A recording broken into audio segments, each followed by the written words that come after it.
In 2017, the Turnbull government embarked on a major experiment. It brought together Customs, Border Protection, Immigration with these other security agencies, ASIO, the Australian Federal Police, the Australian Criminal Intelligence Commission, into one big agency under one minister, Peter Dutton. So we thought it was good to have a look at what was going on 6 years after Home Affairs had been in place. And there's been quite significant controversy around what Home Affairs has been doing in that period. Last year, The Age, Sydney Morning Herald and 60 Minutes had a major series called Trafficked, where we pointed out the extent to which sex traffickers, worker exploitation and drug traffickers was enabled by Australia's visa system. That prompted a review called the Nixon Review, which has since reported to the government. Now, that report is still secret. Leaked copies of that review show that Christine Nixon, the former Victorian Police Commissioner, was scathing about the quality of Australia's visa system. Another review was commissioned, the Parkinson Review, which showed likewise that the visa system was clogged, it was overwrought, too many people were waiting too long, and it wasn't serving Australia's interests. Those reports prompted the current Minister, Claire O'Neill, to say the system was broken.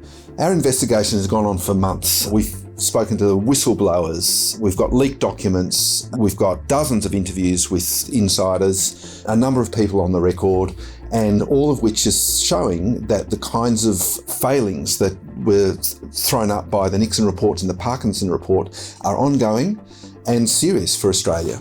We've discovered, for example, that Albanian organised crime has become so big and so pervasive, allowed by failings in the visa system and the immigration system, to grow as big or bigger than some of the very well-known organised crime syndicates such as the bikie gangs in Australia's drug trade. We've got an example of a guy who came on a false visa, was allowed to stay over many years, despite the Immigration Department knowing he came on a false visa, having his visa extended, and 2 weeks later, shooting a man and killing him.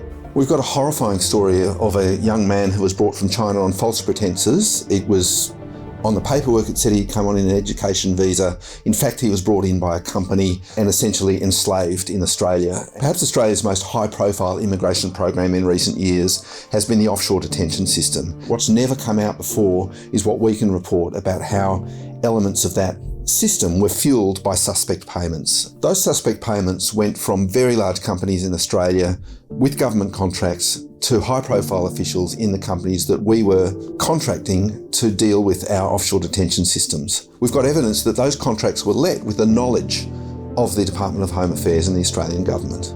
We know that work is underway already to respond to the Parkinson and Nixon reports, and changes have already been made to the Home Affairs Department.